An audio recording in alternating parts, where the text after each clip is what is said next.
All right. So for the past 11 months, I've kept a diary with me. You can see it. And written in the diary are some key notes of lessons I've been trying to learn throughout this 2024. If you're like me, you're this person who really obsessed about becoming a new person, gaining new knowledge every single day. And that is me. So today, I've decided to give you a gift, Thanksgiving gift for 2024. I'm going to let you take a walk in my diary and see some of the key lessons that have stood out for me this whole year. These are the lessons that I want to take myself with in 2025, and I hope and believe and pray that we can do the same. So, without taking much of your time, let's do a quick Kickstarter here. I can't really believe that we are already nearing the end of 2024. It's been just a few months since we were busy writing our resolutions, setting our goals, and trying to gear ourselves up for victory. And here we are, almost to the finish line of the year. And it can be daunting to think about what have you done, what have you achieved, what is left, and everything around. But hey, one thing that is clear is that we are doing this thing called life, and there is no such thing as a finish line. It's all about evolution, it's all about resolution, it's all about growth. So, without taking much of your time, there are 3 things you should expect from this video. Number 1, I've wrote hundreds, if not thousands of lessons in this diary, but for the purpose of this video, I took out few key lessons that stood out for me. Those are the things that if you hear them, you cannot unhear them. Like they have to get inside your mind. Number 2, I'll share with you my inputs. What am I going to do this coming year 2025? And perhaps it can give you a sense of where you should begin from in your own lane. Yeah. And number 3, I'm going to give you a gift of inviting you into my private community where I have people that are as ambitious as you, where we share tools and resources and feedback. Basically, men helping men to become better men. That's it, yeah? So, without getting into much details, let's go for it. I'm going to be reading some of the lessons, and you can take some notes however you want. The first lesson: the only doubt I need is to doubt my doubts. The only doubt I need is to doubt my doubts. Now, at some point in your life, you will doubt yourself. Definitely. That's unquestionable. Whether you are in a lane where you should be, whether the business you're doing is the business you should be doing, whether the people you are the people you're supposed to be with, whether the company you're keeping is the company you should be keeping, and everything around that. But the thing that will keep you going is to doubt your doubts, is to question everything that is doubting your abilities and your potential to achieve what you want to achieve. So anytime that doubt kicks in, doubt the doubt. Okay? If that makes sense. First lesson. Second lesson, you need to be impatient with actions, but patience with results. I learned this from Naval Ravikant. He's a multi-billionaire. He runs a venture capital fund, and it was like a relief to me. Sometimes when you are taking action, you really get weary and tired. But you should not get tired with actions, but rather you should have patience with the results. Yeah? So impatience with actions, patience with results. You should be willing to wait. To some of you, you are in an interesting phase of your life where you don't know what to do in terms of career, in terms of what you want to do with life. Maybe what you pursued in college appears to be numb to the current market, and you are looking for ways to maneuver around and where you can get yourself in a place you are productive, creative, and appreciated. So this is what I learned that helped me in that phase. Follow your excitement. Follow that thing that looks like play to you, but work to others. Something that when you're doing it, it seems like it's, for you, it's a relief, but other people can't imagine doing that. I'll give you an example. Something that really feels like play to me is creating content, it's public speaking, it's communication. To some people, the idea of holding a camera in front of you and just speak, it's so out of your mind, it's an idea that's so alien to you that you can't even fathom yourself in front of the camera. But for me, it feels like playing to me. So you need to find that thing that you find it viscerally easy to do, but most people really can't imagine even doing that. Yeah? Now, let me see the next lesson. The next lesson is an idea about leaning out. Leaning out is not about being wrong. It's about being so arrogantly sure that you are right that you refuse to listen, learn, and pay attention to new information. So leaning out, most of us, when we don't understand something, rather than nearing it, we run away from it. So I call that leaning out. Now you see, if you were given information about Bitcoin in 2010 or 11, and you invested something like $10, would be counting you in millionaires. Do you think there are not people who heard about Bitcoin when they had $10 and they decided not to invest? What happened to them is this idea of leaning out. They were so out of the idea of the cryptocurrency, the currency that is not held in the bank and everything, that they missed an opportunity that will have changed their lives. Yeah? So one of the qualities you can have as a person is the ability to agree without conforming.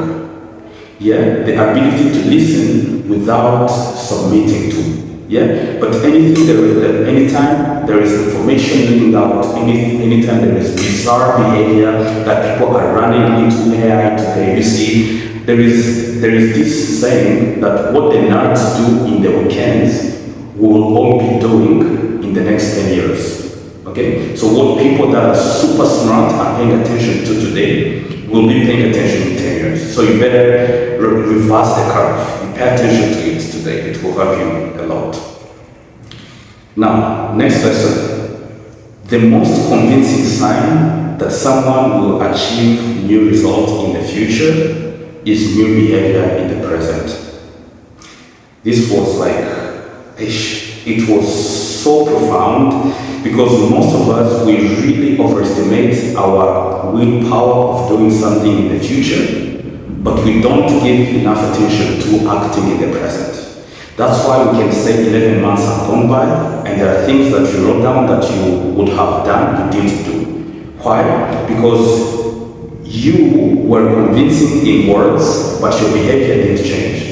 If you're really serious about doing something this coming 2025, we should see that seriousness in this December. We should see you implementing some of the new things, setting up yourself for the next year. But as long as you keep waiting on your chair for the new year to arrive, you'll find yourself waiting for 2026 again, and the cycle goes back and forth. So the most convincing sign that someone will achieve new results in the future is change in behavior in the present. This is so profound. Next lesson.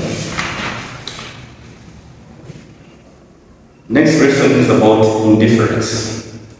Indifference is when people don't love you or hate you. That's the least profitable outcome you can be. Especially as a marketer, when you're being ignored. So when it comes to communication, when you're being ignored is the last position you would want yourself to be in. It's either you become loved or you become hated for what you stand for. Guess what? Even the people that you hate on, you follow them. So you know what they're talking about. You know their message. Even if he doesn't agree, but at least they have communicated. It has landed. It's not that they're ignored. The message has landed. It's just that you didn't find expression in your own transformation as a person. Yeah? So never aim to be ignored. At least be hated or be loved. But either way, let your message land. Next, if you want to increase your success rate, you should double your failure rates. I'm not going to take much time on this one, but it's encouraging us to fail often, fail fast, fail forward. Okay? The only thing that you should avoid is not being trying. Okay? If you want to increase your success rate, double your failure rates. Next. I love this one. It encourages us to think in terms of probabilities. So here's how it goes. Instead of saying, will X or Y happen if I make this decision? Ask yourself, what is the chance or probability of X or Y occurring? Now, the reason why I love this, it switches your lens from making a perfect decision to making just a decision. Yeah? For instance, rather than asking myself, will I go viral? Will I become famous through doing YouTube videos? I can ask myself, what is the chance of me becoming famous?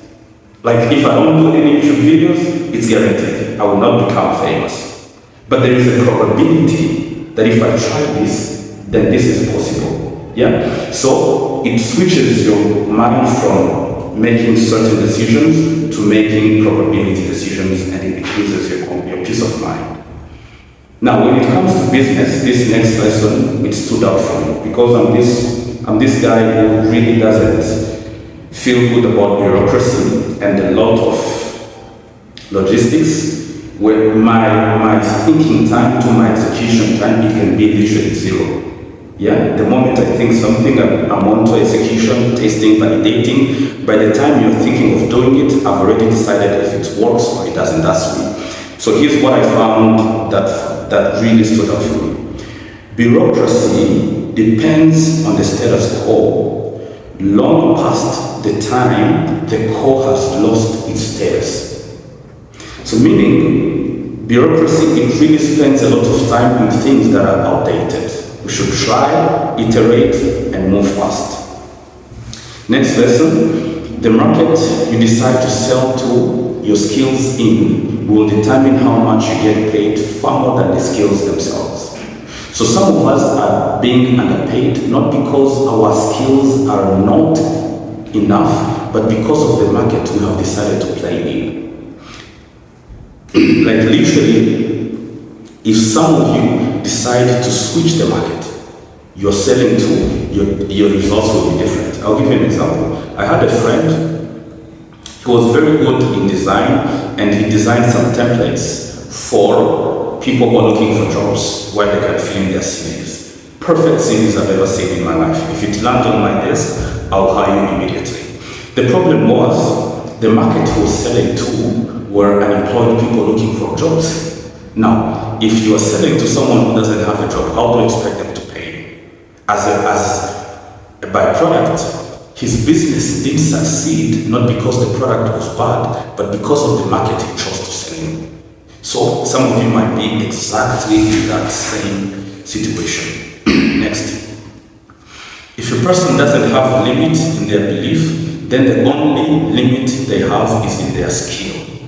Now, this encourages your belief system to be stronger. Then if your belief system is stronger, the only thing you're looking for is a skill.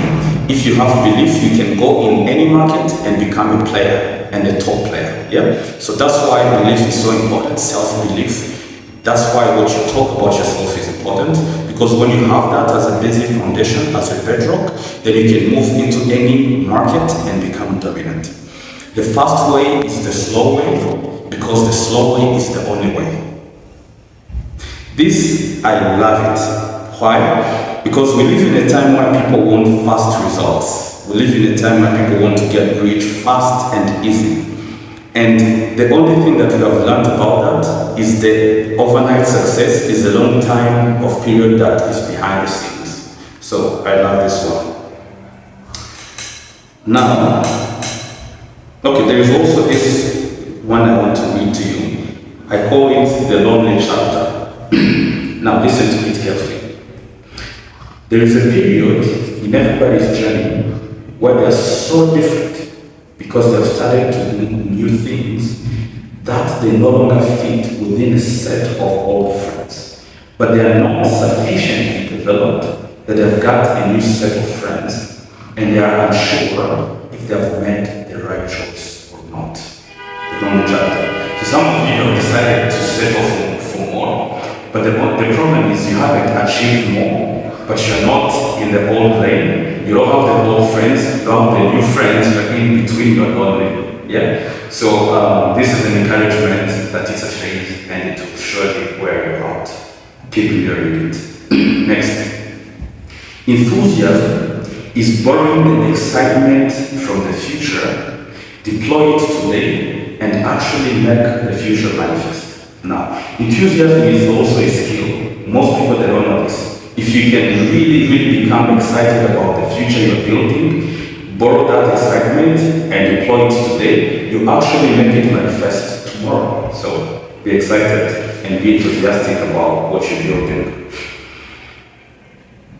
Another principle that I found much better for people who are trying to find their career, like if you're trying to make sense of what should I do, where should I go in academically, professionally, and otherwise, there is this question I believe should help you.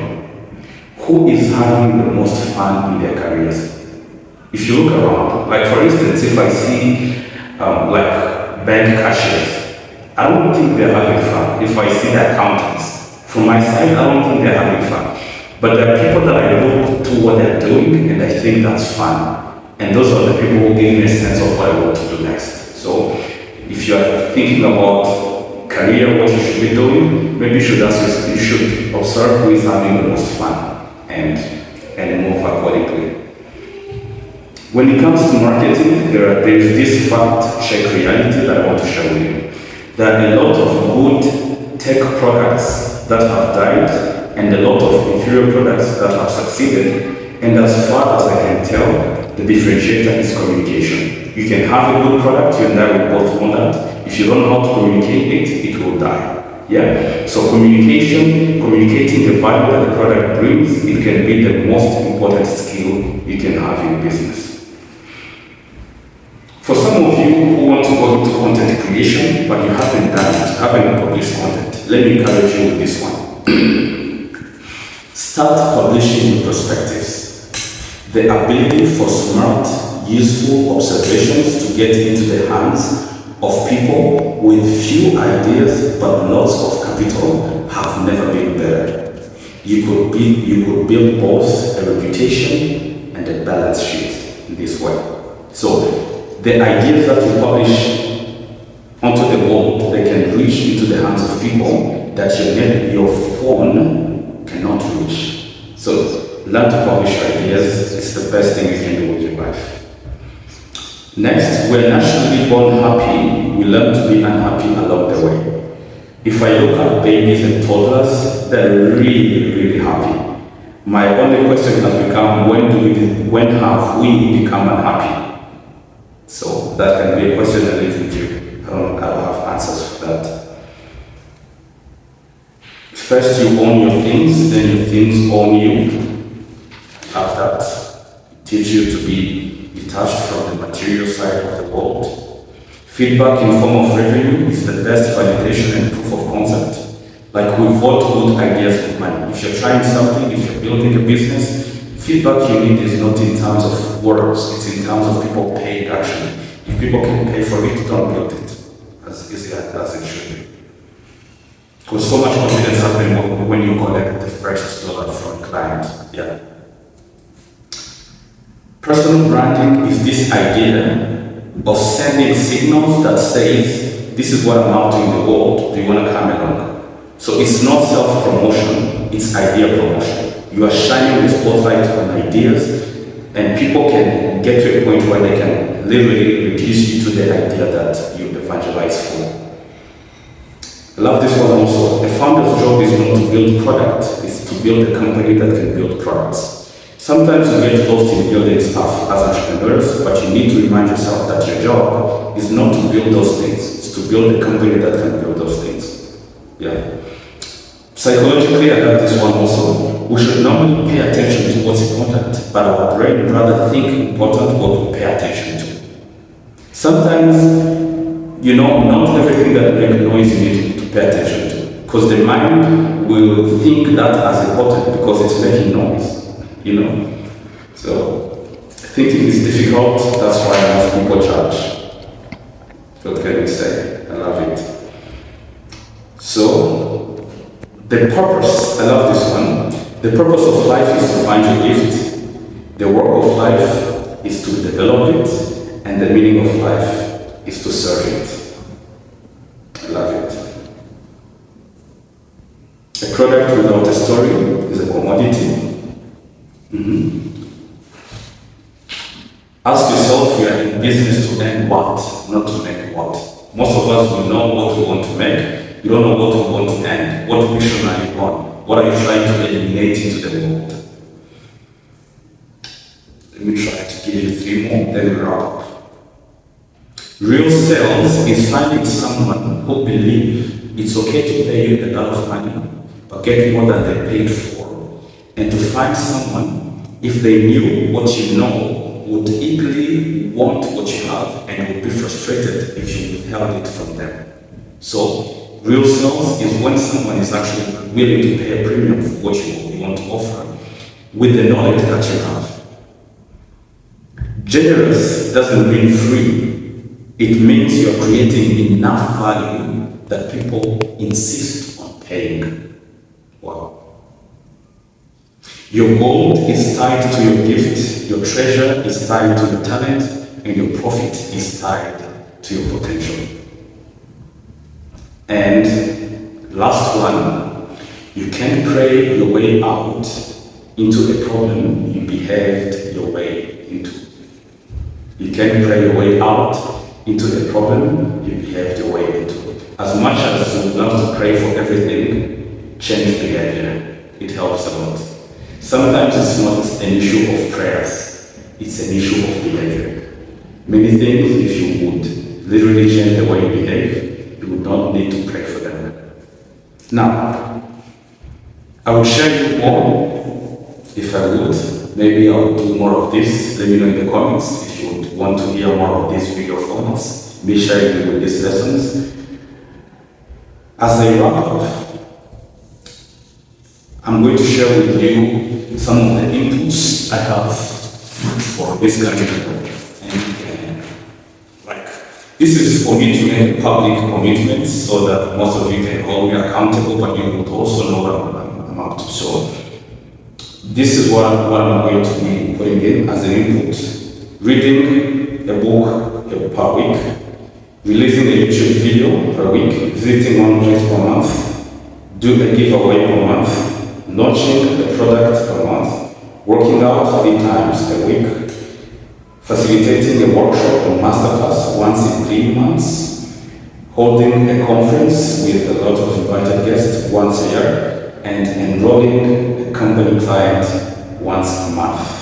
So these are the inputs. Now, the reason why, rather than set goals, I set inputs, this helped me to become, rather than to set my eyes on achieving things, I set my eyes on putting work in. And when I'm putting work in, I don't need to worry about achieving stuff, yeah? So,